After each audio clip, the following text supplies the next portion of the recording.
Welcome back friends. ഇത് PGBP admissible deduction part 2. അപ്പോൾ അതിൽ മൂന്നാമത്തെ വീഡിയോ ആണ്.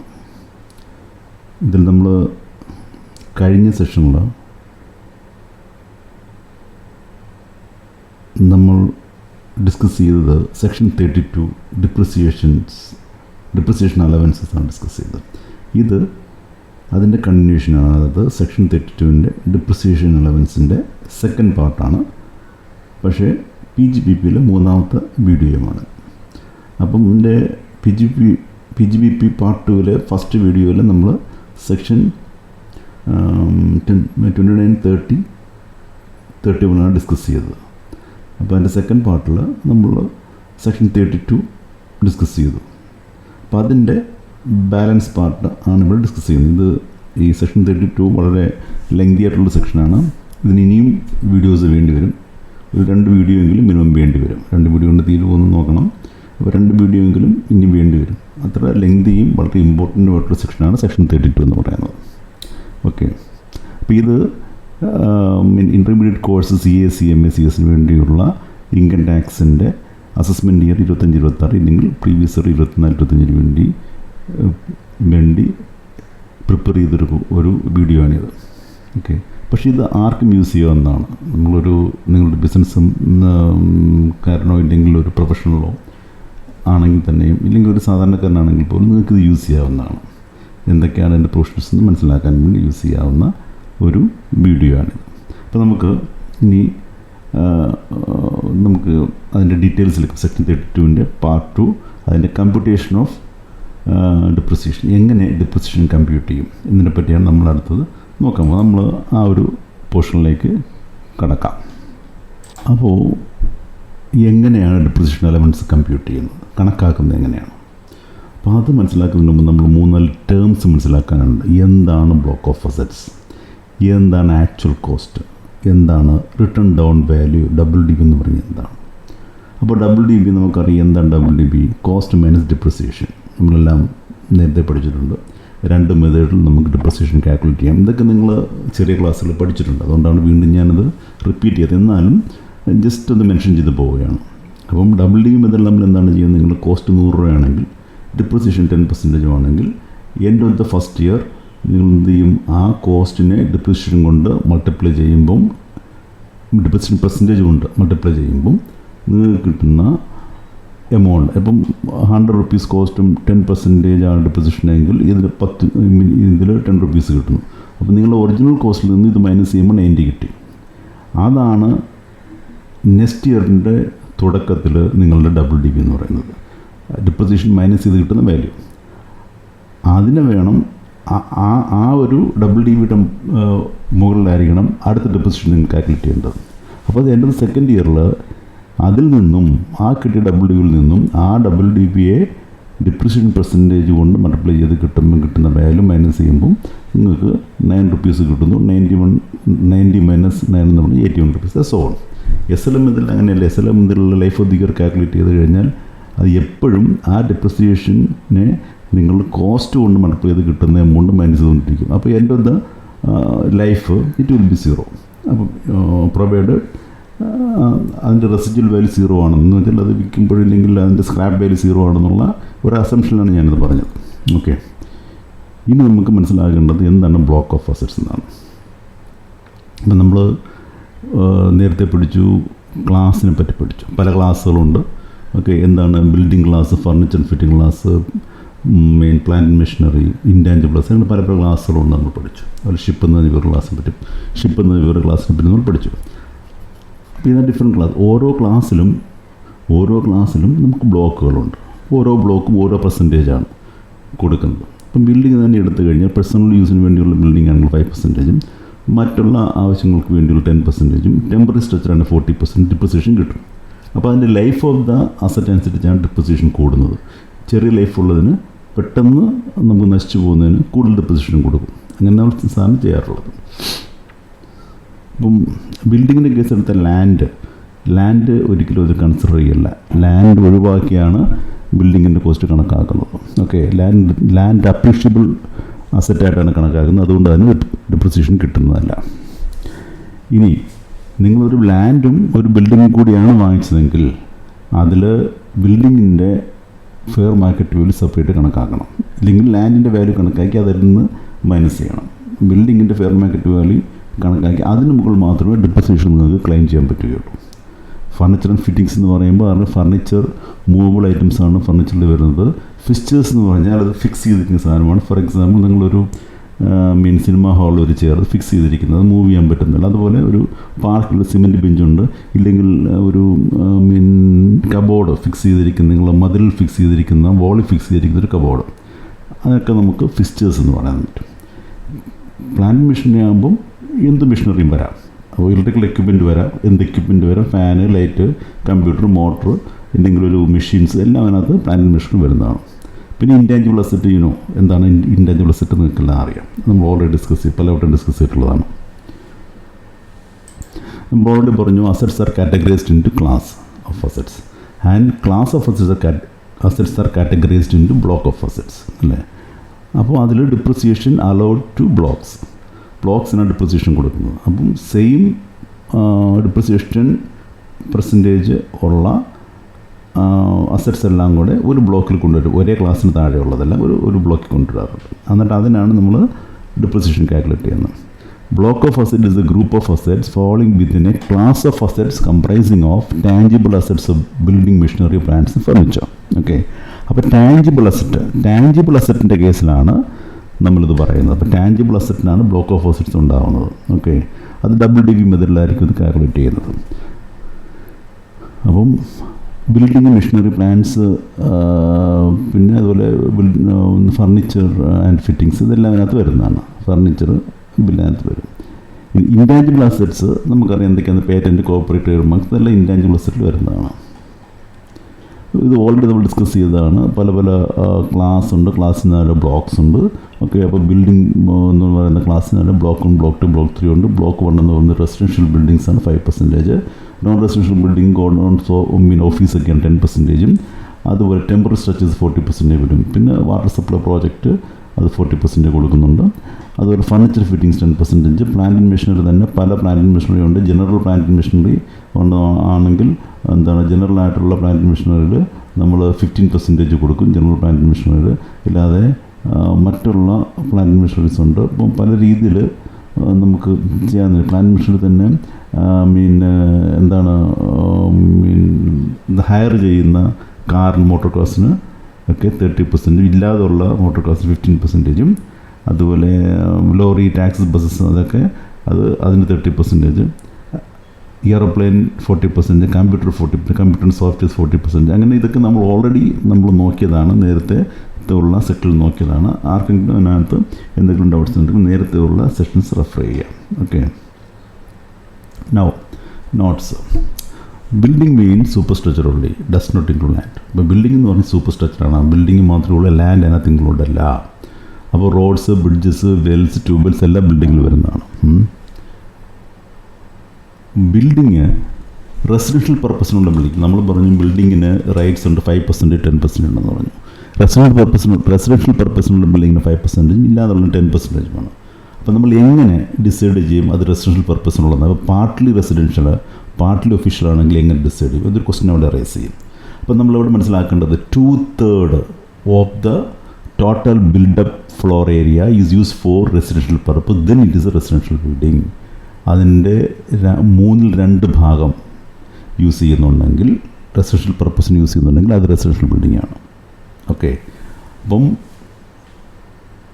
റെസിഡൻഷ്യൽ പർപ്പസ് എന്നൂടെ പറഞ്ഞു കഴിഞ്ഞാൽ എന്താണ് അർത്ഥമാക്കുന്നത്? നിങ്ങളുടെ പേഴ്സണൽ ആവശ്യത്തിന് വേണ്ടി ഉള്ളതല്ല.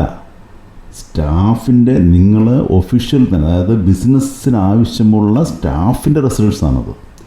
അല്ലാതെ നിങ്ങളത് വേറെ ഒരു വ്യക്തിക്ക് വാടക കൊടുത്തിരിക്കുന്ന മറ്റു കാര്യങ്ങളും അല്ല. നിങ്ങളുടെ ബിസിനസ്സിന് തന്നെയുണ്ട്. ഇതൊരു ബിസിനസ് ഡിപ്രിസിയേഷൻ കിട്ടണമെന്നുണ്ടെങ്കിൽ 5% ഡിപ്രിസിയേഷൻ കിട്ടുന്നത് ബിസിനസ്സിനാണ്. പേഴ്സണൽ കാര്യത്തിന് നിങ്ങൾ ആ ബിൽഡിംഗ് യൂസ് ചെയ്യുന്നത് ഡിപ്രിസിയേഷൻ കിട്ടുകയില്ല. ബിസിനസ്സിന് യൂസ് ചെയ്താൽ മാത്രമേ കിട്ടൂ. അതായത് നിങ്ങളുടെ സ്റ്റാഫ്, അവർക്ക് റെസിഡൻസ്, നിങ്ങളുടെ സ്റ്റാഫിന് അക്കോമഡേഷൻ നിങ്ങൾ കൊടുക്കേണ്ടത്, റെസിഡൻസ് കൊടുക്കേണ്ടത് നിങ്ങളുടെ ബിസിനസ്സിന് ആവശ്യമാണ്. അങ്ങനെയുള്ള കേസിൽ സ്റ്റാഫിനുള്ള അക്കോമഡേഷൻ കൊടുക്കുന്നതിനാണ് നമ്മൾ ഈ പറയുന്ന ഡിപ്രിസിയേഷൻ 5% കൊടുക്കുന്നത്. ഇപ്പോൾ ഫോർ എക്സാമ്പിൾ ബിൽഡിംഗ്, ആ ബിൽഡിങ്ങിൽ 3 സ്റ്റോറി ബിൽഡിങ്ങിൻ്റെ 2 സ്റ്റോറി നിങ്ങൾ residential purpose staff residential use ചെയ്യുന്നു, ഒരു ഫ്ലോർ ഓഫീസിന് വേണ്ടി യൂസ് ചെയ്യുന്നു. അങ്ങനെ ആകുമ്പം 2/3 നിങ്ങൾ യൂസ് ചെയ്യുക 66.67% അല്ലേ, നിങ്ങൾ റെസിഡൻഷ്യൽ പർപ്പസിന് വേണ്ടി യൂസ് ചെയ്താൽ 5% ഡിപ്രിസിയേഷൻ ഞാൻ ആവുകയുള്ളൂ. എന്നാൽ 2 ഫ്ലോറേ ഉള്ളൂ, 50-50 നിങ്ങൾ യൂസ് ചെയ്യുകയാണെങ്കിൽ റെസിഡൻഷ്യൽ പർപ്പസിനും ഓഫീസിനും വേണ്ടി യൂസ് ചെയ്യുകയാണെങ്കിൽ 10% ഡിപ്രിസിയേഷൻ അത് ചെയ്യേണ്ടി വരും. ഇപ്പം 4 ഫ്ലോറിൽ 3 ഫ്ലോർ യൂസ് ചെയ്യുന്നത് 75% യൂസ് ചെയ്തു, മോർ ദൻ 66.67%. അതുകൊണ്ട് അത് റെസിഡൻഷ്യൽ പർപ്പസിന് വേണ്ടി ബിൽഡിങ്ങിൽ കണക്കാക്കി 5% ഡിപ്രിസിയേഷൻ ആയിരിക്കും അതിന് കൊടുക്കുന്നത്. ലാൻഡ് ഡിപ്രിസിയേഷൻ ഇല്ല, no depreciation will be allowed on land. അപ്പം ലാൻഡ് ബിൽഡിംഗ് കൂടെ വാങ്ങിച്ചു കഴിഞ്ഞാൽ അത് ലാൻഡിൻ്റെയും ബിൽഡിങ്ങിൻ്റെയും കോസ്റ്റ് സെപ്പറേറ്റ് ചെയ്ത് അത് ബിൽഡിങ്ങിൻ്റെ കോസ്റ്റ് മാത്രം ഡിപ്രിസിയേഷൻ നിങ്ങൾക്ക് ക്ലെയിം ചെയ്യാൻ പറ്റുള്ളൂ. ഓക്കെ. പിന്നെ അത് തന്നെ ബിൽഡിങ്ങിൽ ഇപ്പോൾ ഡോഴ്സ് വിൻഡോസൊക്കെ കാണാം, അതൊന്നും ഫർണിച്ചറിൻ്റെ പാട്ടല്ല. ഓക്കെ, ഫർണിച്ചർ ഉണ്ടാക്കുന്ന ആ ഒരു കാർപ്പൻ്റർ ആയിരിക്കും ഉണ്ടാക്കിയത് എന്ന് വെച്ച് അത് ഫർണിച്ചർ ആവുന്നില്ല, അതൊക്കെ പാർട്ട് ഓഫ് ദ ബിൽഡിംഗ് ആയിട്ട് കണക്കാക്കുകയുള്ളൂ. Plants include ships, vehicle, books, scientific apparatus, surgical equipment, ഇതെല്ലാം പ്ലാന്റ് ആദ്യം വരുന്നതാണ്. അതൊക്കെ യൂസ് ഫോർ ബിസിനസ് ആൻഡ് പ്രൊഫഷനാണ്. പക്ഷേ നമ്മൾ നേരത്തെ പറഞ്ഞു ടീ ബുഷസും ലൈഫ് സ്റ്റോക്കും ഒന്നും പ്ലാന്റിൽ വരികയില്ല.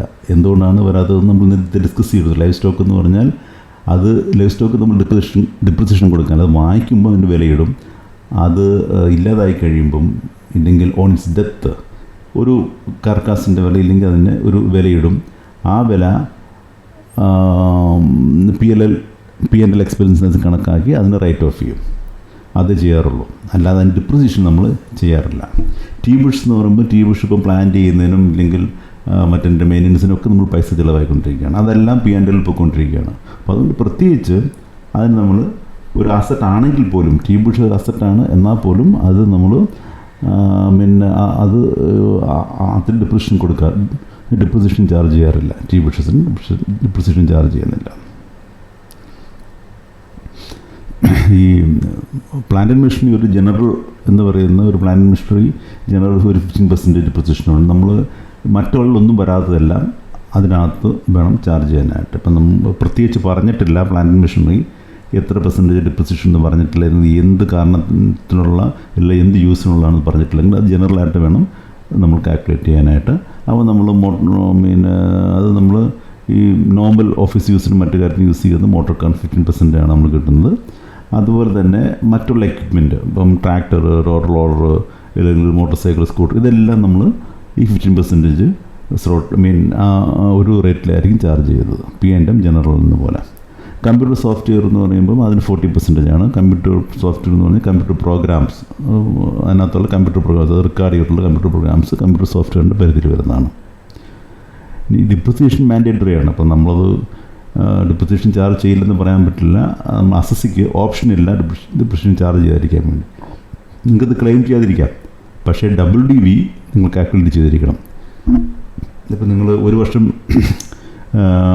നിങ്ങൾ ഡിപ്രിസിയേഷൻ ക്ലെയിം ചെയ്യുകയും അടുത്ത 2 കൊല്ലം ക്ലെയിം ചെയ്തെടുത്തിട്ട് 3ാമത്തെ കൊല്ലം ക്ലെയിം ചെയ്താലും ആ 3 കൊല്ലത്തെയും ഡിപ്രിസിയേഷൻ കുറച്ചിട്ടുള്ള WDV കാൽക്കുലേറ്റ് ചെയ്ത് അതിന് മുകളിൽ വേണം അന്ന് ഡിപ്രിസിയേഷൻ എടുക്കാനായിട്ട്. Okay. If charging depreciation is optional, whenever there is a taxable profit, then depreciation can be used as a tool to reduce profit and to pay less tax. അപ്പോൾ ഈ വർഷം നിങ്ങൾക്ക് ടാക്സ് കുറവാണ്, അപ്പം നിങ്ങൾക്ക് ടാക്സ് ഇല്ല, നിങ്ങൾ ടാക്സിന് ഇല്ലാണ്. അപ്പോൾ ഈവൻ അവിടെ ഒരു ക്വസ്റ്റ്യൻ ഉണ്ട്, നിങ്ങൾക്കിപ്പം ഫോർ 1 lakh ടാക്സ് ഉള്ളൂ, അപ് ടു 7 lakhs നോൺ ടാക്സുകളാണെങ്കിൽ 6 lakhs നിങ്ങൾക്ക് അവിടെ ഉണ്ട്, അവിടെ ഒരു ക്വസ്റ്റ്യനുണ്ട്. അപ്പം നിങ്ങൾ ഈ പ്രാവശ്യം ഡിപ്രിസിയേഷൻ ക്ലെയിം ചെയ്യുന്നില്ല, നിങ്ങൾ ഡിപ്രിസിയേഷൻ ക്ലെയിം ചെയ്താലും ഇല്ലെങ്കിലും ടാക്സ് ഇല്ല, അതുകൊണ്ട് ചെയ്യുന്നില്ല. പക്ഷേ നിങ്ങൾക്ക് അടുത്ത കൊല്ലം ഇല്ലെങ്കിൽ 2 കൊല്ലം കഴിഞ്ഞ് നിങ്ങൾക്ക് പ്രോഫിറ്റ് കൂടി നിങ്ങൾ ടാക്സിൻ്റെ നെറ്റിനകത്ത് വരുന്നു. ടാക്സിൻ്റെ നെറ്റ് വരുമ്പം അന്ന് ഡിപ്രിസിയേഷൻ ക്ലെയിം 2 കൊല്ലം ക്ലെയിം ചെയ്യാതിരുന്നിട്ട് ഡിപ്രിസിയേഷൻ ക്ലെയിം ചെയ്ത് ആ നെക്സ്റ്റ് ഡിപ്രിസിയേഷൻ അന്ന് ക്ലെയിം ചെയ്യാമെന്ന് കരുതിക്കൊണ്ട് കാര്യമില്ല. അന്ന് ക്ലെയിം ചെയ്താലും 2 കൊല്ലം കഴിഞ്ഞ് ക്ലെയിം ചെയ്താലും ഈ 3 കൊല്ലത്തെ, ഈ കൊല്ലത്തെയും അടുത്ത 2 കൊല്ലത്തെയും കൂടി ഡിപ്രിസിയേഷൻ കുറച്ച് കോസ്റ്റിൽ നിന്നും കുറച്ചിട്ട് വേണം നിങ്ങൾ WDV കാൽക്കുലേറ്റ് ചെയ്ത് അതിന് മുകളിൽ മാത്രമേ നിങ്ങൾ ഡിപ്രിസിയേഷൻ ക്ലെയിം ചെയ്യാൻ പറ്റുകയുള്ളൂ. ഓക്കെ,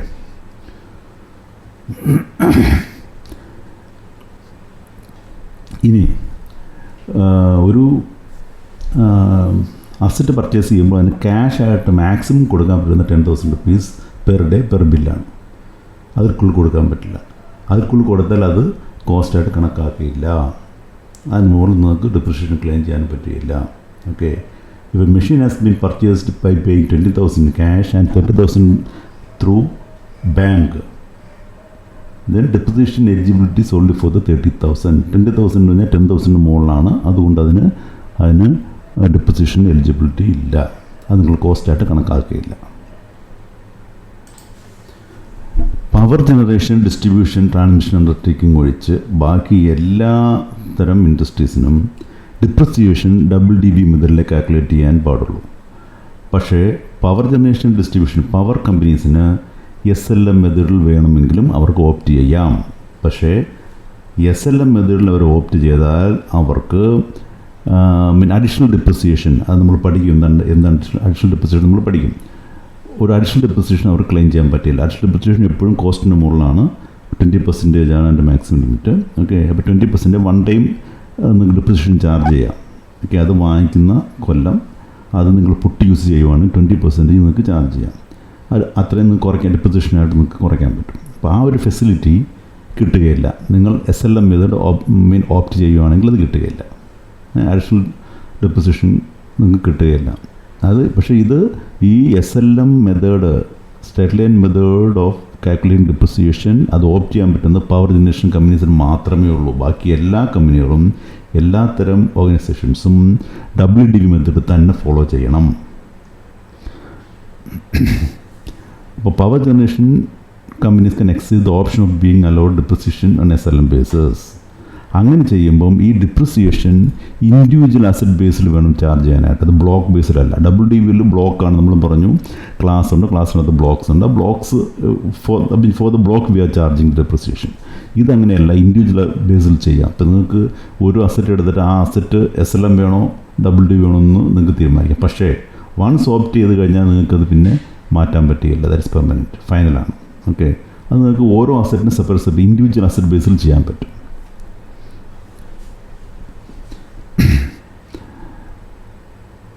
അപ്പം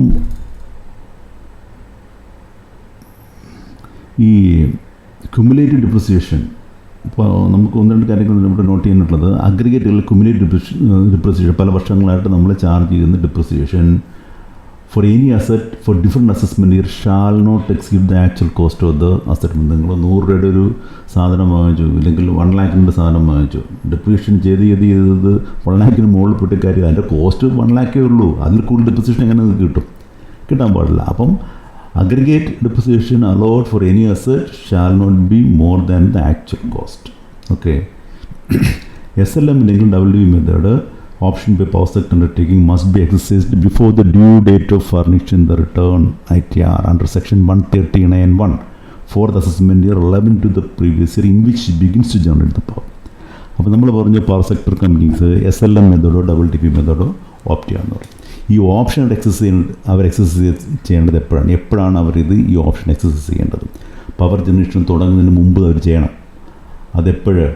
അതായത് പവർ ജനറേഷൻ തുടങ്ങുന്ന മുമ്പിൽ ആ അസസ്മെൻറ്റ് ഇയറിൽ അല്ലെങ്കിൽ ആ പ്രീവിയസ് ഇയറിൽ ITR ഫയൽ ചെയ്യുമ്പോൾ, ഓക്കെ, അത് ITR ഫയൽ ചെയ്യുമ്പോൾ അതിന് മുമ്പ് അതെന്താണ് ചെയ്യേണ്ടത്? ഓഡിറ്റിംഗ് ഉള്ള കമ്പനിക്ക് ആണെങ്കിൽ, ഓഡിറ്റിംഗ് ചെയ്യേണ്ട കമ്പനിയാണെങ്കിൽ അത് October 31 ലാസ്റ്റ് ഡേറ്റ്. അതിന് മുമ്പായിട്ട് ചെയ്തിരിക്കണം അണ്ടർ സെക്ഷൻ 131. ഓഡിറ്റിംഗ് ചെയ്യേണ്ടാത്ത കമ്പനിയാണെങ്കിൽ അത് August 31 മുമ്പ് ചെയ്യണം. അപ്പം മിക്കവാറും കമ്പനീസ് ആകുമ്പം ഏത് കമ്പനി ആയാലും ആ കമ്പനി ആക്ട് അനുസരിച്ച് രജിസ്റ്റർ ചെയ്തിട്ടുണ്ടെങ്കിൽ ഓഡിറ്റിംഗ് മസ്റ്റാണ്. അപ്പം October 31 മുമ്പ് അവർ എന്താണ് ഇൻകം ടാക്സ് അവർ ഈ പറഞ്ഞ റിട്ടേൺസ് ഫയൽ ചെയ്യുന്നതിന് മുമ്പായിട്ട് അവരിത് ഓപ്റ്റ് ചെയ്തിരിക്കണം. ആ കൊല്ലം എന്ന് പറഞ്ഞാൽ ഈ ജനറേഷൻ ഓഫ് പവർ സ്റ്റാർട്ട് ചെയ്യുന്ന കൊല്ലം, ആ വർഷം അവരത് ചെയ്തിരിക്കണം. വൺസ് ഓപ്റ്റ് ചെയ്താൽ പിന്നെ റിവേർട്ട് ചെയ്യാൻ പറ്റില്ല. Option 1 exercised shall not be reversed and shall be final. Additional depreciation is not allowed to assessee who claims depreciation as per SLM. അതാണ് പോയിന്റ് നോട്ട് ചെയ്യാനുള്ളത്. ഇനി ഈ WDB മെത്തേഡിൻ്റെ ഫോർമാറ്റ് എന്താണ്, എങ്ങനെയാണ് നമ്മൾ കാൽക്കുലേറ്റ് ചെയ്യുന്നത്? നമ്മൾ കമ്പറ്റീഷനാണല്ലോ പഠിച്ചുകൊണ്ടിരിക്കുന്നത്. അപ്പം നമ്മൾ ആ ബ്ലോക്കിൽ WDB ഓപ്പണിംഗ് WDB വിത്ത് ബ്ലോക്ക് നമ്മൾ പഠിച്ചു. ഒരു ബ്ലോക്ക് എടുത്തിട്ട് WDB മെത്തേഡിലൊരു ബ്ലോക്കിലാണ് നമ്മൾ ചാർജ് ചെയ്യുന്നത്. അപ്പോൾ ആ ബ്ലോക്കിൽ ഓപ്പണിംഗ് WDB ഉണ്ടെന്ന് പറഞ്ഞാൽ കഴിഞ്ഞ കൊല്ലത്തെ ഡെപ്രിസിയേഷനൊക്കെ മൈനസ് കഴിഞ്ഞ് ഓപ്പണിംഗ് WDB നമുക്ക് കിട്ടി. ആ ഓപ്പൺ WDBയിൽ നെക്സ്റ്റ് ഇയറിലേക്കുള്ള കാൽക്കുലേറ്റ് ചെയ്യുമ്പം നമ്മളതിനകത്ത് എന്ത് ചെയ്യുന്നു വെച്ചാൽ പുതിയ ഏതെങ്കിലും അസറ്റ് അക്വയർ ചെയ്തിട്ടുണ്ടെങ്കിൽ actual cost of the asset acquire during the PY അത് ഇതിനകത്ത് ആഡ് ചെയ്യണം. അപ്പോൾ അതിൽ 2 കേസുണ്ട്. ആക്ച്വൽ കോസ്റ്റ് നമ്മൾ ആഡ് ചെയ്യുമ്പോൾ ഡെപ്രിസിയേഷൻ കേസ് നമ്മൾ പഠിച്ചു. Put use for 180 days or more അങ്ങനെയുണ്ട്. Put use for less than 180 days ഉണ്ട്. അപ്പോൾ 2 ഇതിനകത്ത് ആഡ് ചെയ്യും. പുട്ട് യൂസ് നമ്മൾ 180 days താഴെ യൂസ് ചെയ്താലും മുകളിൽ യൂസ് ചെയ്താലും 2 ഇതിനകത്ത് ആഡ് ചെയ്യും. ആഡ് ചെയ്ത് കഴിഞ്ഞ് എന്തു ചെയ്യും? ഇനി അത് കൂടാതെ ഇത് മൊത്തം നമ്മൾ മൊത്തം പർച്ചേസ് ആഡ് ചെയ്തിട്ട് നമ്മൾ പർച്ചേസ് ചെയ്ത് എല്ലാ പർച്ചേസും ആഡ് ചെയ്യുക. പർച്ചേസ് ചെയ്ത് കഴിഞ്ഞ് acquired but not put use അത് കൂടെ ഇതിനകത്ത് ആഡ് ചെയ്യും. 3 എല്ലാം ആഡ് ചെയ്യണം. അതായത് put use for 180 days or more, put use for less than 180 days, acquired but not put use. Okay, ഇതെല്ലാം ആഡ് ചെയ്യണം ഇതിനകത്ത്. പക്ഷേ ഇത് നമ്മൾ കൺസിഡർ ചെയ്യില്ല. ഇത് കാൽക്കുലേറ്റ് ചെയ്യുമ്പോൾ കൺസിഡർ ചെയ്യില്ല. ഇതെല്ലാം ഇതിനകത്ത് വരും. ഓക്കെ, ഇത് acquired but not put use നമ്മൾ ശരിക്കും ഇത് ആഡ് ചെയ്തിട്ട് ഇത് മൈനസ് ചെയ്യണം. പിന്നെ അതിവിടെ പറഞ്ഞിട്ടില്ലെന്നേ ഉള്ളൂ. പക്ഷേ ഇത് ഇല്ലെങ്കിൽ നമ്മൾ കൺസിഡർ ചെയ്യാതിരിക്കുക. അത് കാര്യം ഇത് നോട്ട് പുട്ട് യൂസ് ആകുമ്പം അടുത്ത കൊല്ലമാണ് നമ്മൾ പുട്ട് യൂസ് ചെയ്യുന്നത്. ആ കൊല്ലത്തെ നമ്മൾ അക്വയർ ചെയ്തിട്ട് കണക്കാക്കി വേണം അത് എടുക്കാനായിട്ട്. ഓക്കെ, ലെസ് അസറ്റ് സോൾഡ്, ഇനി ഏതെങ്കിലും അസറ്റ് സെല്ല് ചെയ്തിട്ടുണ്ടെങ്കിൽ സോൾഡ് ചെയ്തിട്ടുണ്ടെങ്കിൽ അതിനകത്തുനിന്ന് മൈനസ് ചെയ്യണം. ഓക്കെ, ഇനി less WDB of asset transferred in slump sale. Slump sale എന്ന് പറഞ്ഞാൽ എന്താ? സ്ലം സെയിൽ എന്ന് പറഞ്ഞാൽ ഒരു ലംസം എമൗണ്ടിന് നമ്മൾ കൊടുത്തിട്ടുള്ള അസറ്റുകൾ. അപ്പോൾ അത് കൂടെ ഇതിനകത്തുനിന്ന് മൈനസ് ചെയ്യണം. ഓക്കെ, ഇനി അങ്ങനെ ചെയ്യുമ്പോൾ നമുക്ക് എന്ത് കിട്ടും? WDB with block for the depreciation the end of the year. End of the ഇയറിൽ ഡെപ്രിസിയേഷൻ കിട്ടും. അപ്പം അതിൽ നിന്നും ഡെപ്രിസിയേഷൻ നമ്മൾ മൈനസ് ചെയ്യണം. ഡെപ്രിസിയേഷൻ എങ്ങനെയാണ് മൈനസ് ചെയ്യുന്നത്? Depreciation for current year minus ചെയ്യുന്നതിന് ആദ്യം 50% മീൻ ലെസ് ദൻ 180 days ഉള്ള കാൽക്കുലേറ്റ് ചെയ്തിട്ട് ആ ഒരു അസറ്റിൻ്റെ കോസ്റ്റ് WDBയിൽ നിന്ന് മൈനസ് ചെയ്ത് ബാക്കി കിട്ടുന്നതിന് പിന്നെ ഫുൾ ഡെപ്രിസിയേഷൻ പെർസെൻറ്റേജ് കൊണ്ട് മൾട്ടിപ്ലൈ ചെയ്യണം. അത് നമ്മൾ 1-2 എക്സാമ്പിൾ ചെയ്യുമ്പോൾ മനസ്സിലാവും. ഓൾറെഡി നമ്മൾ ചെയ്തിട്ടുണ്ട്. അത് നിങ്ങൾ മനസ്സിലാവും എങ്ങനെ ചെയ്യുന്നതെന്നുള്ളത്. ഓക്കെ, അപ്പം സ്ലം സെയിൽ എന്ന് പറഞ്ഞാൽ നമ്മളൊരു ലംസ് എമൗണ്ടിന് വിൽക്കുന്നതിനാണ് നമ്മൾ കൊടുക്കുന്നതിനാണ്. ലംസ് എമൗണ്ടിനായിട്ട് ഒരു ബ്ലോക്കായിട്ട് നമ്മൾ വിൽക്കുന്നതാണ് നമ്മൾ ശരിക്കും സ്ലം സെയിൽ എന്ന് പറയുന്നത്. അപ്പം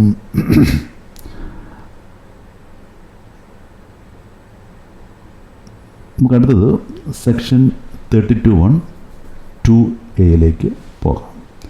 ഇതാണ് അഡീഷണൽ ഡെപ്രിസിയേഷനാണ് ഇതിവിടെ നമ്മൾ ഡിസ്കസ് ചെയ്യാൻ പോകുന്നതിനകത്ത്. എന്താണ് അഡീഷണൽ ഡെപ്രിസിയേഷൻ? അഡീഷണൽ ഡെപ്രിസിയേഷൻ കിട്ടണമെങ്കിൽ we have to shift out of default tax regime.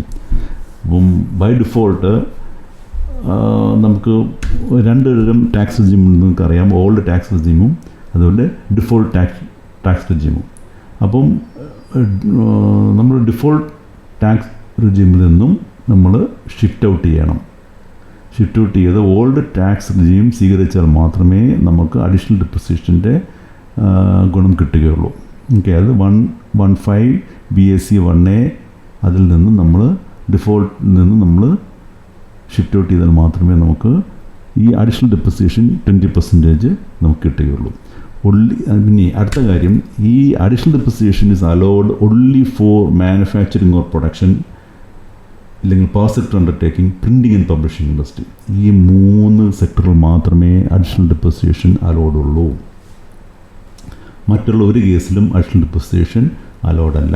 ഇതിന് ഈ അസറ്റ് എലിജിബിൾ അസറ്റ് ആയിരിക്കണം. അതായത് മാനുഫാക്ചറിങ് പ്രൊഡക്ഷനിൽ തന്നെ യൂസ് ചെയ്യുന്ന, ഇല്ലെങ്കിൽ ഈ ഒരു ഏതെങ്കിലും സെക്ടർ യൂസ് ചെയ്യുന്ന അസറ്റ് തന്നെ ആയിരിക്കണം. നിങ്ങളൊരു AC, ആ AC നിങ്ങൾ ഫാക്ടറിക്കകത്ത് മാനുഫാക്ചറിങ്ങിന് വേണ്ടി അവിടെ മാനുഫാക്ചറിങ് ടെമ്പറേച്ചർ ലോ വേണം. നിങ്ങൾക്ക് അവിടെ AC നിങ്ങൾ വെച്ചു ലോ ടെമ്പറേച്ചർ മെയിൻറ്റെയിൻ ചെയ്യാൻ. ഇല്ലെങ്കിൽ മാനുഫാക്ചറിനകത്ത് ധാരാളം ഇലക്ട്രോണിക്സ് എക്യുപ്മെൻറ്റ്സുകളുണ്ട്, അതായത് ലോ ടെമ്പറേച്ചറിൽ വർക്ക് ചെയ്യുള്ളൂ.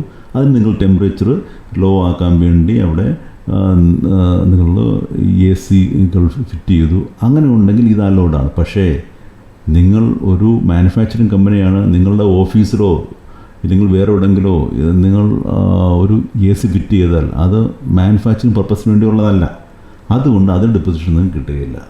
ഓക്കെ, അതാണ് മനസ്സിലാകുന്നത്. എലിജിബിൾ അസറ്റ് ആയിരിക്കണം. അതിൻ്റെ എലിജിബിലിറ്റി ഇമ്പോർട്ടൻ്റ് ആണ്. പിന്നെ ലെസ് ദെൻ 180 ഡേയ്സ്, അത് വാങ്ങുന്ന വർഷം ലെസ് ദെൻ 180 ഡേയ്സ് യൂസ് ചെയ്യുകയാണെങ്കിൽ 50% ഡെപ്പോസിഷനെ കിട്ടുകയുള്ളൂ. അഡീഷണൽ ഡെപ്പോസിഷൻ കിട്ടുകയുള്ളൂ. 10%, 50%, 20%, 10% അത് കിട്ടുകയുള്ളൂ.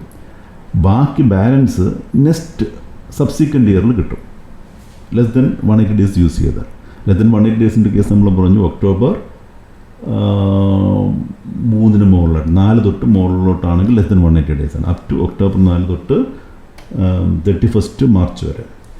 അപ്പം 1 ഏപ്രിൽ തൊട്ട് 3 ഒക്ടോബർ വരെ ആണ് നിങ്ങൾ പുട്ട് യൂസ് ചെയ്യുന്നതെങ്കിൽ. അപ്പം വാങ്ങിച്ചാൽ മാത്രം പോരാ, പുട്ട് യൂസും കൊണ്ട് ചെയ്യണം. പുട്ട് യൂസ് ചെയ്താൽ മാത്രമേ നിങ്ങൾ കൊമേഴ്ഷ്യൽ പ്രൊഡക്ഷന് വേണ്ടി യൂസ് ചെയ്യുന്നുള്ളത്. അങ്ങനെയാണെങ്കിൽ മാത്രമേ ഡെപ്പോസിഷന് എലിജിബിലിറ്റി ഉള്ളൂ, പുട്ട് യൂസ് ചെയ്താൽ മാത്രം. ഓക്കെ, അപ്പോൾ അത് നിങ്ങൾ 1 ഏപ്രിൽ തൊട്ട് 3 ഒക്ടോബർ വരെ യൂസ് ചെയ്യുകയാണെങ്കിൽ മോർ ദൻ 180 ഡേയ്സ് നിങ്ങൾക്ക് കിട്ടും. അങ്ങനെ ഫുൾ ഡെപ്പോസിഷൻ 20% നിങ്ങൾക്ക് ക്ലെയിം ചെയ്യാം. അതല്ല 3 ഒക്ടോബറിന് ശേഷമാണ് യൂസ് ചെയ്യുന്നതെങ്കിൽ ഈവൻ ദോ 1 ഡേ യൂസ് ചെയ്താലും 10% കിട്ടും. നെക്സ്റ്റ് ഇയറിൽ ബാക്കി 10%, നെക്സ്റ്റ് സബ്സിക്വൻ്റ് ഇയറിൽ 10% ക്ലെയിം ചെയ്യാം. ഇൻ അഡീഷൻ ടു നോർമൽ ഡെപ്രിസിയേഷനാണ് നമ്മൾ ചെയ്യുന്നത്. അണ്ടർ 32(1) നമുക്കറിയാം, നമ്മൾ 4 ബ്ലോക്കുകളിനകത്ത് 4 ക്ലാസ്സിൽ പല ബ്ലോക്കുകളുണ്ട്, നമുക്കത് ക്ലെയിം ചെയ്യാവുന്നതാണ്. അത് ഇൻ അഡീഷൻ ടു ദാറ്റ് ഇത് കിട്ടും. പക്ഷേ അഡീഷണൽ ഡെപ്രിസിയേഷൻ എപ്പോഴും ആക്ച്വൽ കോസ്റ്റിൻ്റെ മുകളിലാണ്, ഡബിൾ ഡിവിയുടെ മുകളിലല്ല എടുക്കുന്നത്. ആക്ച്വൽ കോസ്റ്റ് എന്താണോ ആക്ച്വൽ കോസ്റ്റിൻ്റെ മുകളിലായിരിക്കും ഇത് നിങ്ങൾക്ക് കിട്ടുന്നത്. അത് വൺ ടൈമാണ്. വൺ ടൈം നിങ്ങളത് വാങ്ങിക്കുന്ന കൊല്ലം ഓക്കെ ഉള്ള ആക്ച്വൽ കോസ്റ്റ് അതിൻ്റെ മുകളിലായിരിക്കും നിങ്ങൾക്ക് കിട്ടുന്നത്. ഈ പറയുന്ന അഡീഷണൽ ഡെപ്പോസിഷൻ്റെ ഡെപ്പോസിറ്റ് കിട്ടുക. In case the assessee exercises the option of shifting out of default tax regime under 115 BAC 1A and pay tax as per optional tax regime, additional depreciation on any new machinery or plant, പുതിയ machinery പ്ലാനിൽ മാത്രമേ കിട്ടുകയുള്ളൂ at the rate of 20% of actual cost of such machinery or plant except ships and aircraft. Second hand machinery ഇത് കിട്ടുകയില്ല, new planting machinery ആയിരിക്കണം, എങ്കിൽ മാത്രമേ ഇത് കിട്ടുകയുള്ളൂ. അപ്പോൾ നമ്മൾ പറഞ്ഞു PGB PSSC ട്രേഡിംഗ് ആവാം, മാനുഫാക്ചറിങ് ആവാം, സർവീസ് ആവാം. ഇതിൽ മാനുഫാക്ചറിങ് സെക്ടർ മാത്രമേ ഈ ഒരു ഫെസിലിറ്റി അവൈലബിൾ ഉള്ളൂ. This is allowed to manufacturing or production industries, per sector undertaking only if they follow double DV method and not SLM. SLM method opt ചെയ്തിട്ടുള്ള power സെക്ടറിങ് അണ്ടർടേക്കിങ്ങിന് ഇത് applicable അല്ല, അവർക്ക് ഇത് അഡീഷണൽ ഡെപ്പോസിഷൻ കിട്ടുകയില്ല. ഡബിൾ DV മെത്തേഡ് ഓപ്റ്റ് ചെയ്തവർക്ക് മാത്രമേ ഇത് claim ചെയ്യാൻ പറ്റുള്ളൂ. പിന്നെ പ്രിൻറ്റിംഗ് ആൻഡ് പബ്ലിഷിംഗ് ഇൻഡസ്ട്രിയിൽ അത് 19/5/16 സർക്കുലർ പ്രകാരം printing and publishing industry also considered manufacturing production.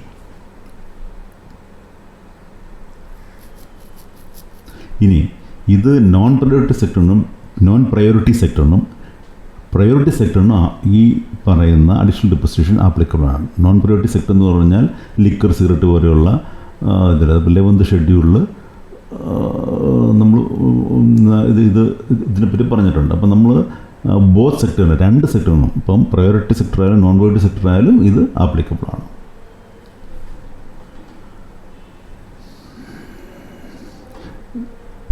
New P&M must be acquired and installed during the PY. അതാണ് അതിനൊരു കണ്ടീഷൻ. അത് പുതിയ P&Mൽ മാത്രമേ പ്ലാന്റ് മെഷീൻ മാത്രമേ കിട്ടുകയുള്ളൂ. സെക്കൻഡ് ഹാൻഡ് P&Mൽ ഇത് ആപ്ലിക്കബിൾ അല്ല. It should be an eligible PM. ഞാൻ നേരത്തെ പറഞ്ഞു അസറ്റ് എലിജിബിൾ ആയിരിക്കണം. It should be used in manufacture. If an AC used in office of the manufacturing industry, no additional deposition is allowed. Also cars brought for transportation of staff, no additional deposition is allowed. But if AC is used in factory for the electronic equipment in production, we can claim additional deposition. asset put to use for less than 180 days during the PY acquired. In such case, put to use from 3rd October to 31st March PY. Then this is less than 180 days. Only 10% additional depreciation is allowed. 50%, 20%, that is 10%. In the PY asset was acquired. അത് വാങ്ങിച്ച് അത് acquire ചെയ്ത കൊല്ലം put use ചെയ്തിട്ടുണ്ടെങ്കിൽ less than 180 days put use ചെയ്തിട്ടുണ്ടെങ്കിൽ അതിൻ്റെ 50% കിട്ടും. Balance 10% will be allowed in the immediately succeeding PY. Next അത് ഇമ്മീഡിയറ്റ്ലി സക്സീഡിങ് PYയിൽ ബാലൻസും കൂടെ നമുക്ക് ക്ലെയിം ചെയ്യാവുന്നതാണ്. Provided the assessee exercise the option of shifting out of the default tax regime under 115 BAC 1A in the immediately succeeding PY also. Not qualified for additional depreciation negative list നമ്മൾ പറഞ്ഞു. Power sector undertaking ആണ്, അത് SLM method opt ചെയ്തിട്ടുണ്ടെങ്കിൽ additional depreciation അത് eligible അല്ല. അതുപോലെ ships and aircraft okay അത് eligible അല്ല.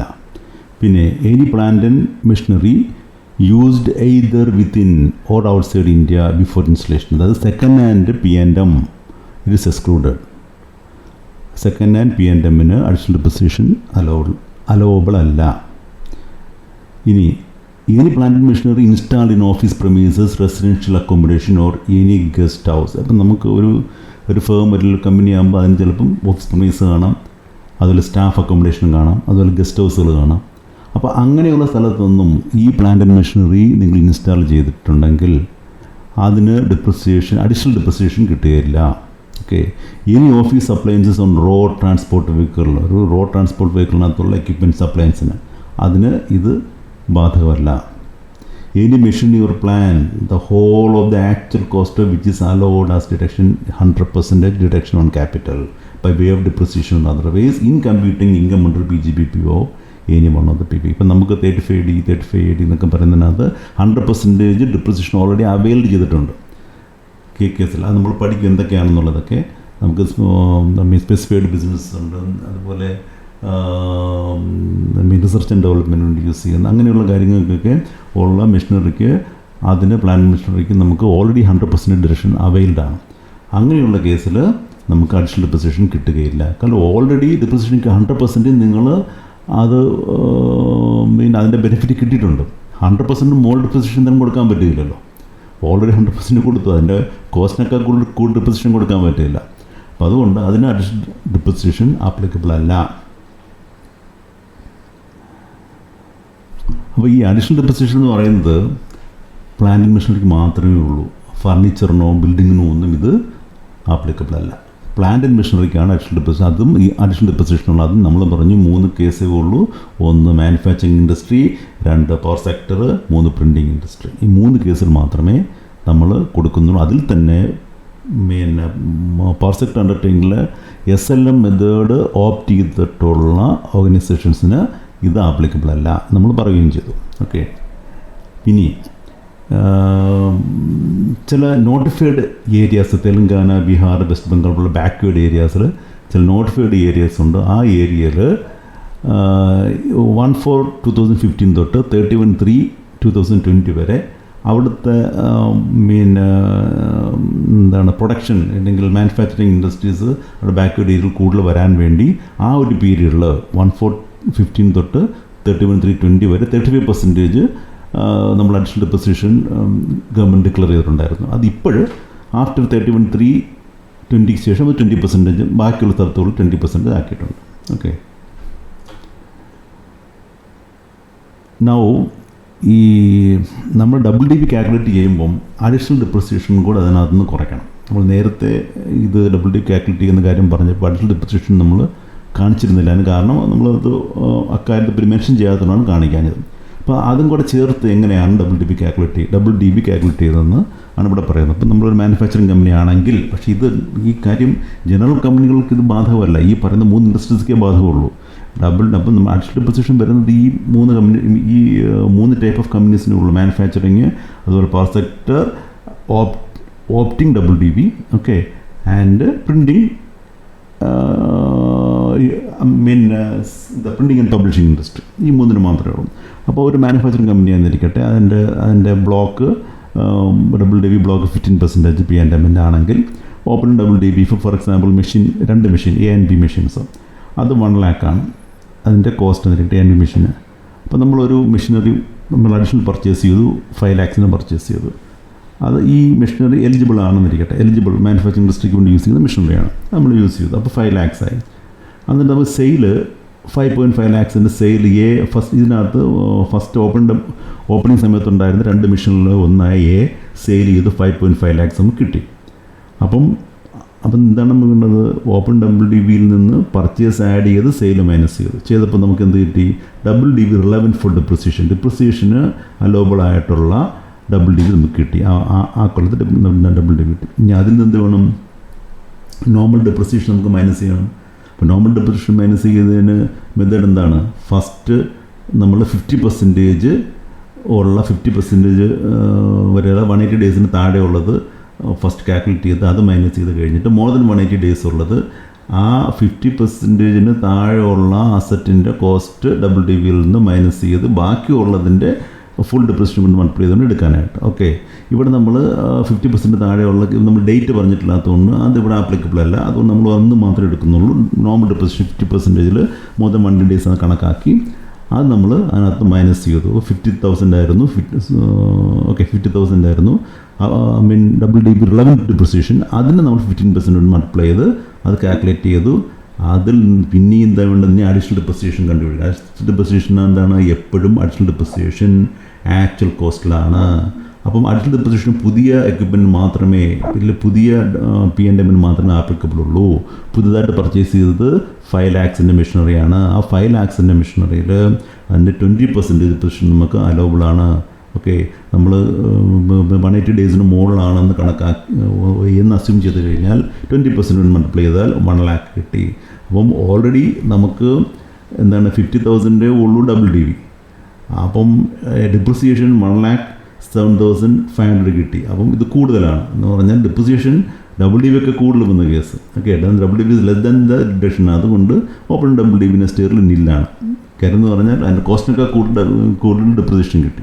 അതുകൊണ്ട് നില്ലായിട്ട് വരും. ഓക്കെ, അപ്പോൾ പക്ഷേ P&L അക്കൗണ്ട് VGB ഇൻകമായിട്ട് കാണിക്കുമ്പം 2 ഡിഡക്ഷൻ കാണിക്കണം. നോർമൽ ഡിപ്രിസിയേഷൻ 7,500 അതുപോലെ അഡീഷണൽ ഡിപ്രിസിയേഷൻ്റെ 1 ലാക്ക് കൂടെ കാണിച്ച് ടോട്ടൽ 1,07,500 അവിടെ നമ്മൾ കാണിക്കണം. നമ്മൾ P&L കാണിച്ചിരിക്കണം. നമ്മളൊരു എക്സാമ്പിളോട് ചെയ്യാം. നമ്മളൊരു ബ്ലോക്ക് ഓഫ് അസറ്റ്, അതിൻ്റെ ഡിപ്രിഷിയേറ്റഡ് വാല്യൂ WDB എന്ന് പറയുന്നത് 3 പ്ലാന്റുകളുണ്ട്, ABC പ്ലാന്റുകളുണ്ട്. 14,80,000 ആണ് ഇരിക്കട്ടെ. അപ്പം ഒരു മെഷീൻ D ആഡ് ചെയ്യുന്നു 1924.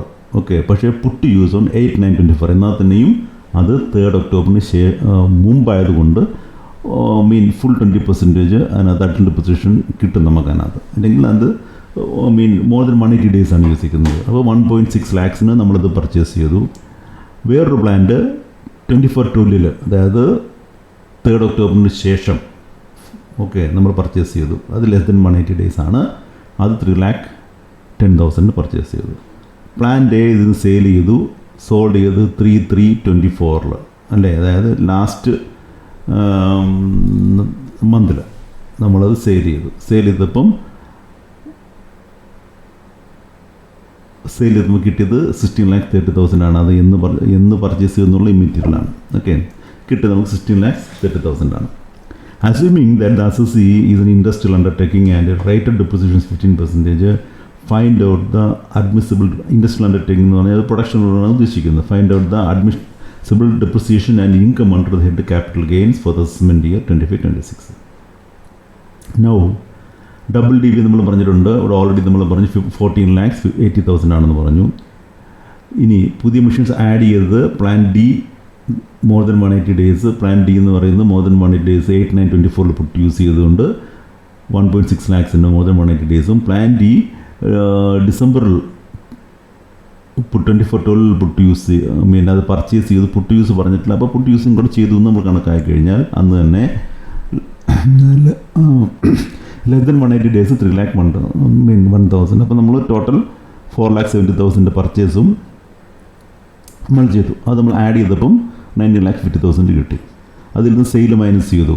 പ്ലാന്റയുടെ സെയിൽ 16,30,000 കഴിഞ്ഞപ്പോൾ WDB റിലവൻറ്റ് ഫോർ ഡിപ്രിസിയേഷൻ 3,20,000 കിട്ടി.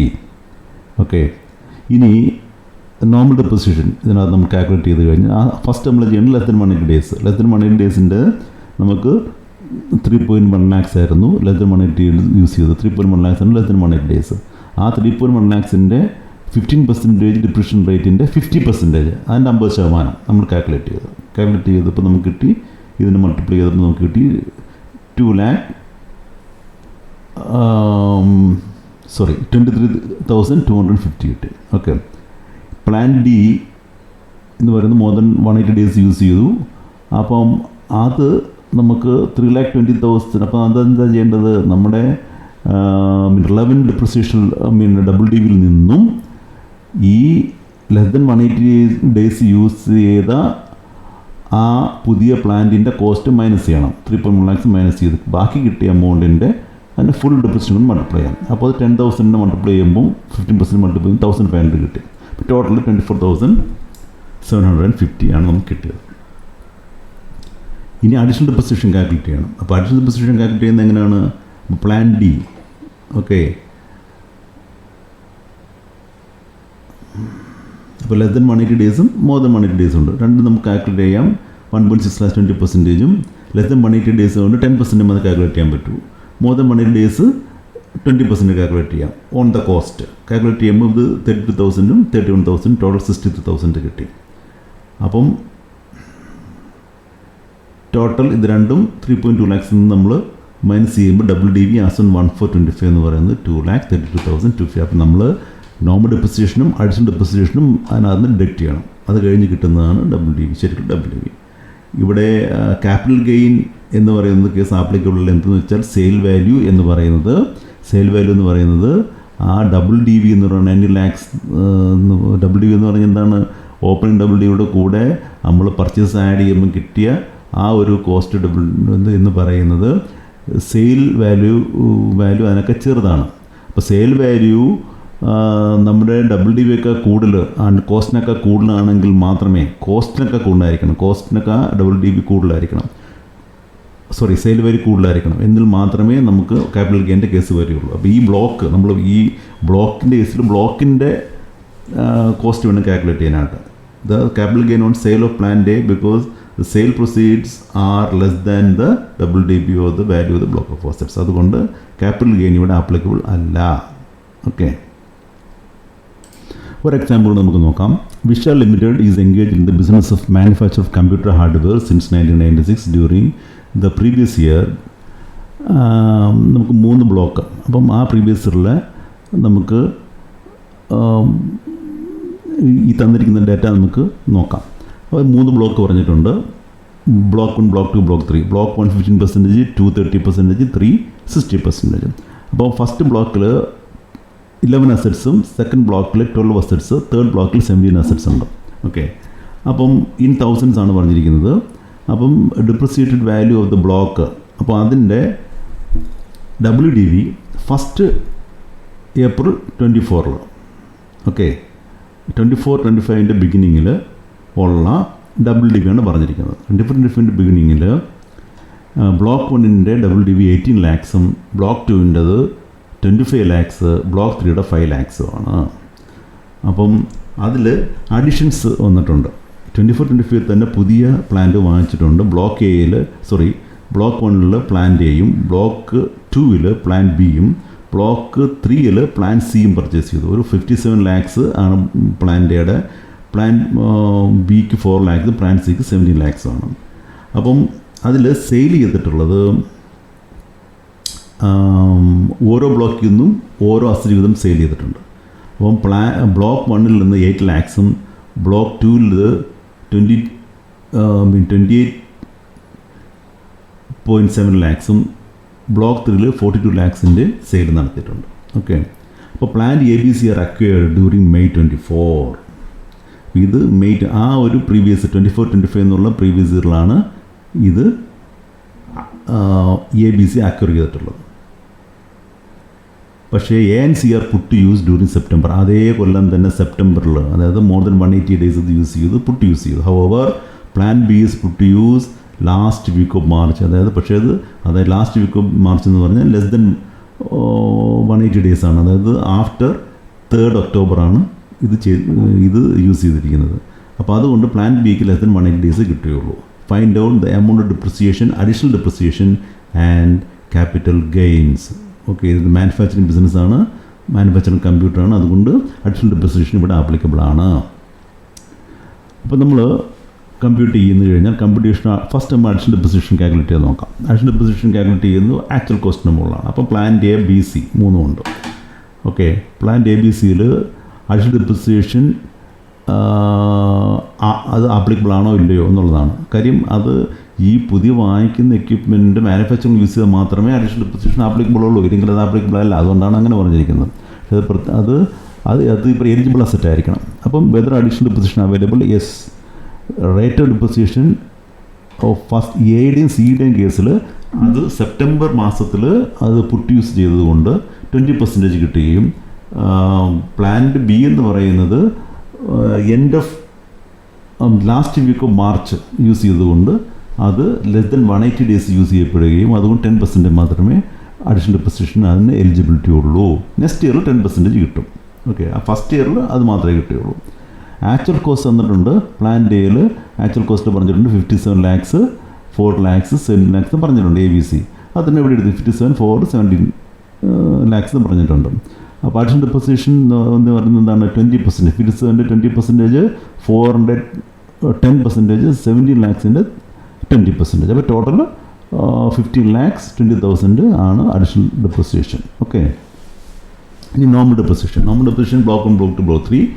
അപ്പോൾ നമുക്ക് ഡിപ്രിസിയേഷൻ റേറ്റ് ഓൾറെഡി തന്നിട്ടുണ്ട്. 15, 30, 60% പറഞ്ഞിട്ടുണ്ട് ഓൾറെഡി. അപ്പോൾ 15, 30, 60%-ൽ നോർമൽ ഡിപ്രിസിയേഷൻ വാല്യൂ കാണണമെങ്കിൽ എന്താണ് ചെയ്യുന്നത്? അപ്പം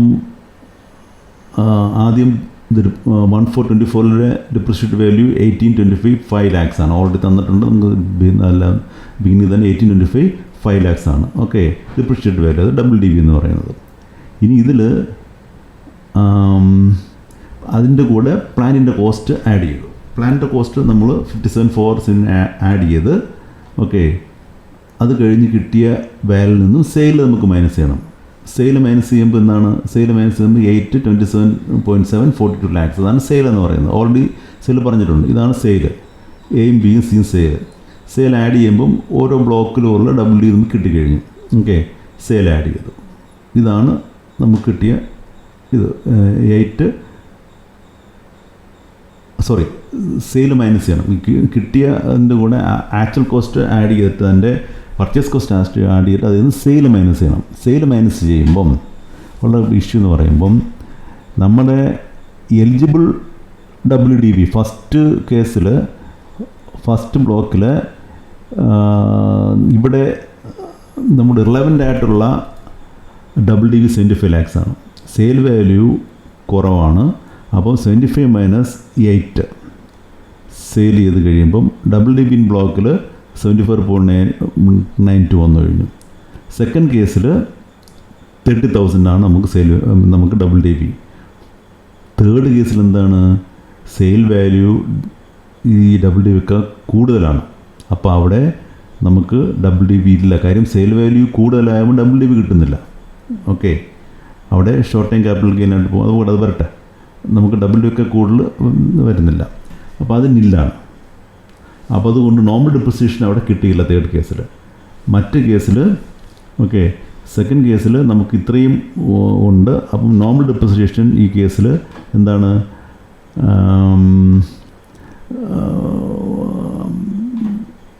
ഇതിൽ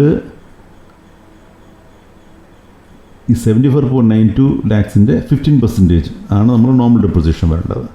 ആ നോർമൽ ഡിപ്രിസിയേഷൻ നമ്മൾ കാൽക്കുലേറ്റ് ചെയ്തപ്പോൾ അത് 11,20,800. ഓക്കെ, അടുത്തത് 30,000 കേസിൽ. അപ്പം ഈ ഒരു കേസിൽ അപ്പം നമ്മൾ ഈ രണ്ടാമത്തെ കേസിൽ 30,000 ആണ്. അപ്പോൾ 30,000-ൻ്റെ 30%. ഫസ്റ്റ് കേസിൽ 15% ആയിരുന്നു ഇതിൻ്റെ ഡിപ്രിസിയേഷൻ റേറ്റ്.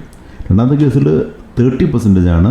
പക്ഷേ 30% ആണെങ്കിലും നമ്മൾ അത് പിന്നെ എന്താണ് അത് ലെസ് ദൻ 179 ഡേയ്സ് യൂസ് ആയതുകൊണ്ട് അത് നമ്മൾ 50% കാൽക്കുലേറ്റ് ചെയ്താൽ മതി. 50% കാൽക്കുലേറ്റ് ചെയ്യുമ്പോൾ നമുക്ക് അവിടെ 4500 മാത്രമേ കിട്ടുകയുള്ളൂ. ഓക്കെ, ആ കേസിൽ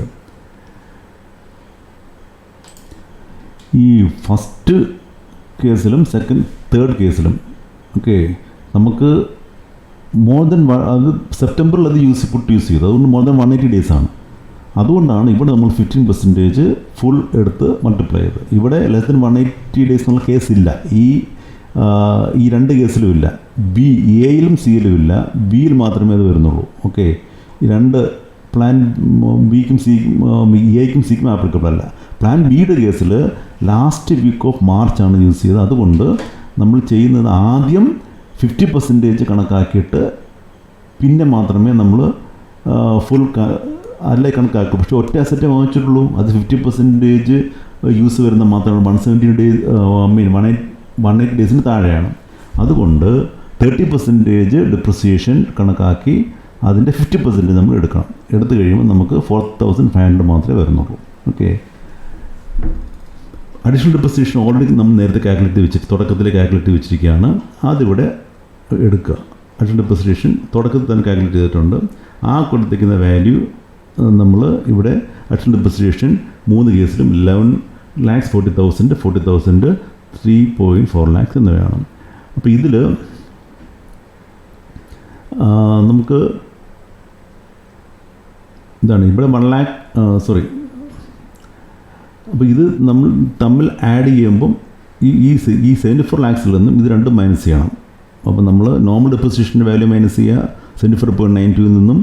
ഓക്കെ, നോർമൽ ഡിപ്രിസിയേഷൻ്റെ വാല്യൂ മൈനസ് അഡീഷണൽ ഡിപ്രിസിയേഷൻ നമുക്ക് കിട്ടുന്നതായിരിക്കും depreciated value WDV of the block. Okay, അതായിരിക്കും കിട്ടുന്ന വാല്യൂ ഇവിടെ. സെക്കൻഡ് കേസിൽ എന്താണ്, നമുക്ക് 30,000 ആണ് WDV, അതിനൊക്കെ കൂടുതലാണ് ഡിപ്രിസിയേഷൻ, അതുകൊണ്ട് WDV നില്ലായിരിക്കും. ഓക്കെ, അടുത്ത കേസിലും എന്താണ്, സെയിൽ വാല്യൂ കൂടുതലാണ്, അതുകൊണ്ട് അവിടെ WDV തന്നെ ഇല്ല, അതുകൊണ്ട് ഡിപ്രിഷിയേറ്റഡ് വാല്യൂ നില്ലായിട്ട് വരും അവിടെ. ഓക്കെ, അതുകൊണ്ട് WDV of the block on April 1st 2025 24 25 ആണ്. എന്തായിരിക്കും അത്, ഇത് മൈനസ് ചെയ്യുന്ന 52 28 200 ആയിരിക്കും. ഇനി ക്യാപിറ്റൽ ഗെയിൻസ്. ക്യാപിറ്റൽ ഗെയിൻസിൻ്റെ കേസ് പറഞ്ഞാൽ നമ്മൾ ഒരു കേസിലെ ക്യാപിറ്റൽ ഗെയിൻ വരുന്നുള്ളൂ, അത് സിയുടെ കേസിലാണ്. സിയുടെ കേസിൽ നമുക്ക് sale value 42 lakhs cost of acquisition 22 lakhs ആണ്. അപ്പം കോസ്റ്റ് ഓഫ് അക്വിസിഷനേക്കാൾ കൂടുതൽ സെയിൽ വാല്യൂ വന്നുകൊണ്ട് ആ ഡിഫറൻസ് എന്ന് പറയുന്നത്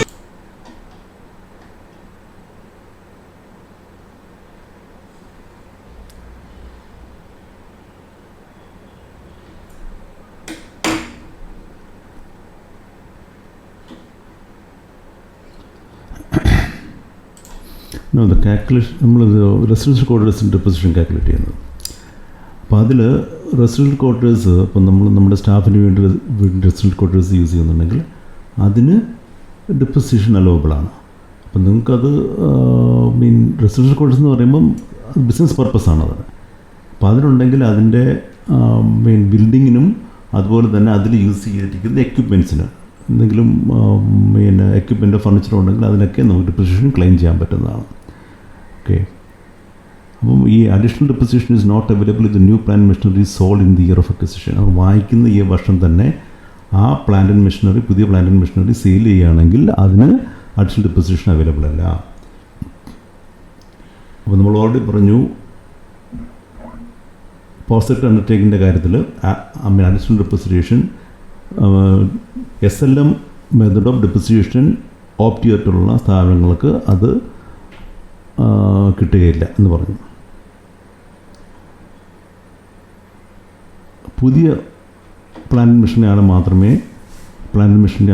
അഡീഷണൽ ഡിപ്രിസിയേഷൻ കിട്ടുകയുള്ളൂ. സെക്കൻഡ് മെഷീൻസിന് അത് അവൈലബിൾ അല്ല. നമ്മളൊരു എക്സാമ്പിൾ നോക്കാം. Mr. X is the proprietor of manufacturing industry. He furnished the following information. Opening WDV പറഞ്ഞു 1424 30 lakhs ആണ്. New machines purchase 20 lakhs 8 lakhs new machines. ഒരെണ്ണം 8/6 മോർ ദൻ 180 ഡേയ്സ് ആണ്. 15/12 രണ്ടാമത്തെ മെഷീൻ പർച്ചേസ് ചെയ്തുകൊണ്ട് ലെസ് ദൻ 180 ഡേയ്സ് ആണ് ഇത് use ചെയ്തിട്ട് puttu use ചെയ്തിരിക്കുന്നത്. പിന്നെ കമ്പ്യൂട്ടർ വാങ്ങിച്ചിട്ടുണ്ട്. അത് 2/1/25 വാങ്ങിച്ചത്. ഓക്കെ, അതുകൊണ്ട് ലെസ് ദെൻ 180 ഡേയ്സ് ആണ്, 3 lakhs. പക്ഷേ അത് ഇൻസ്റ്റാൾ ചെയ്ത് ഓഫീസ് പ്രമൈസിലായതുകൊണ്ട് അതിന് അഡീഷണൽ ഡെപ്പോസിഷൻ കിട്ടുകയില്ല. നോർമൽ ഡെപ്പോസിഷൻ കിട്ടും, ലെസ് ദെൻ 50% കിട്ടും. പക്ഷേ ഈ പറഞ്ഞ അഡീഷണൽ ഡെപ്പോസിഷൻ മാനുഫാക്ചറിങ് പർപ്പസിന് വേണ്ടി യൂസ് ചെയ്തിട്ടുള്ളതുകൊണ്ട് കിട്ടുകയില്ല. Compute the amount depreciation and additional depreciation for the assessment year 25-26. Mr. X opted out of default tax regime. എന്നാൽ മാത്രമേ അഡീഷണൽ ഡെപ്രിസിയേഷൻ കിട്ടുകയുള്ളൂ. Assume that all purchases were done through account pay checks. Okay, അതും ഒരു കണ്ടീഷനാണ്. ഇനി നമ്മൾ പറഞ്ഞു WDV 30 lakhs ആണ്. അതിൽ പർച്ചേസുകൾ 20 lakhs 8 lakhs പർച്ചേസ് ചെയ്തു. ടോട്ടൽ WDV നമുക്ക് 58 lakhs വന്നു. അതിൽ നോർമൽ ഡെപ്പോസിഷൻ കാൽക്കുലേറ്റ് ചെയ്യുമ്പോൾ ലെസ് ദൻ 180 ഡേയ്സ് യൂസ് ചെയ്ത് ആദ്യം കാൽക്കുലേറ്റ് ചെയ്യണം. അത് 8 lakhs ആണ് ലെസ് ദൻ 180 യൂസ് ചെയ്തത്. അതിൻ്റെ 15% ഡെപ്രിസിയേഷൻ വെച്ച് കാൽക്കുലേറ്റ് ചെയ്യുമ്പോഴത്തേക്ക് 60,000 വന്നു. പിന്നെ മോർ ദൻ 180 ഡേയ്സ് കാൽക്കുലേറ്റ് ചെയ്യുന്നത് എന്താണെന്ന് വെച്ചാൽ നമ്മൾ എന്താണ് ഇവിടെ റിലവൻ്റ് ആയിട്ടുള്ള ഡെപ്രിസിയേഷൻ 50 lakhs നിന്നും ലെസ് ദൻ 180 ഡേയ്സ് ഉള്ള പുതിയ മെഷീനറിയായ 8 lakhs മൈനസ് ചെയ്ത് അതിൻ്റെ കോസ്റ്റ് മൈനസ് ചെയ്ത് ബാക്കി വരുന്ന എമൗണ്ടിൻ്റെ വേണം 15% കാണാനായിട്ട്, അതിൻ്റെ റേറ്റ് ഓഫ് ഡെപ്രിസിയേഷൻ കൊണ്ട് മൾട്ടിപ്ലൈ ചെയ്യാനായിട്ട്. നമുക്ക് 7,50,000 അവിടെ കിട്ടി. കമ്പ്യൂട്ടറിൻ്റെ സെപ്പറേറ്റ് കാൽക്കുലേറ്റ് ചെയ്തു. അത് 50% ഇത് 2/1 50% കിട്ടുകയുള്ളൂ. 40% ആണ് അതിൻ്റെ ഡെപ്രിസിയേഷൻ. അപ്പോൾ അത് സെപ്പറേറ്റ് കാൽക്കുലേറ്റ് ചെയ്ത് 2 ബ്ലോക്കാണ്, 15% ബ്ലോക്കും 40% ബ്ലോക്കുമാണ്. 40% ബ്ലോക്കിൽ സെപ്പറേറ്റ് ഇത് കാൽക്കുലേറ്റ് ചെയ്തു. അപ്പോൾ ഇനി അഡീഷണൽ ഡെപ്രിസിയേഷൻ നമുക്ക് കോസ്റ്റിൻ്റെ മുകളിലാണ്. അപ്പോൾ 2 lakhs-ന് 20%, 8 lakhs-ന് 10% കാര്യം. ഇത് ലെസ് ദൻ 180 ഡേയ്സും ഇത് മോർ ദൻ 180 ഡേയ്സും ആയതുകൊണ്ട് രണ്ടും കാൽക്കുലേറ്റ് ചെയ്തു, അത് ആഡ് ചെയ്തു. അപ്പം അഡീഷണൽ ഡെപ്രിസിയേഷനും നോർമൽ ഡെപ്രിസിയേഷനും ആഡ് ചെയ്യുമ്പോൾ 2,90,000 ഡെപ്രിസിയേഷൻ 15% ബ്ലോക്കിലും കമ്പ്യൂട്ടറിൻ്റെ ബ്ലോക്കിൽ 60,000 ഡെപ്രിസിയേഷൻ നമുക്ക് കിട്ടുന്നു. ഓക്കെ, ഇനി നമുക്ക് പഠിക്കാനുള്ളത് സെക്ഷൻ 32(1) ആണ്. Depreciation on SLM basis power sector അണ്ടർടേക്കിൻ്റെ കാര്യമാണ്. അപ്പം ഈ സെക്ഷൻ 32 എന്ന് പറയുന്നത് വളരെ ലെങ്തി ആയിട്ടുള്ള സെക്ഷനാണ്. അപ്പോൾ ഇത് നമുക്ക് ഇനിയും ഒരു 2 ക്ലാസ്സും കൂടെ വേണ്ടി വരുമെന്ന് തോന്നുന്നു. ഇപ്പോൾ തന്നെ ഓൾറെഡി സെക്ഷൻ 32-ൽ 2 ക്ലാസ് നമ്മൾ കവർ ചെയ്തു. ഓക്കെ, അപ്പം ബാക്കി 2 ക്ലാസ്സും ചിലപ്പം വേണ്ടി വന്നേക്കും, എന്നാലും മാത്രമേ തീരുള്ളൂ എന്ന് തോന്നുന്നു. ഓക്കെ, അപ്പം ഇത് നമ്മൾ ഓൾറെഡി കവർ ചെയ്ത ഇത് നമ്മൾ അഡ്മിസിബിൾ ഡിറക്ഷൻസിൽ പാർട്ട് 2-ൻ്റെ PGBP അഡ്മിസിബിൾ ഡിറക്ഷൻസിൽ നമ്മൾ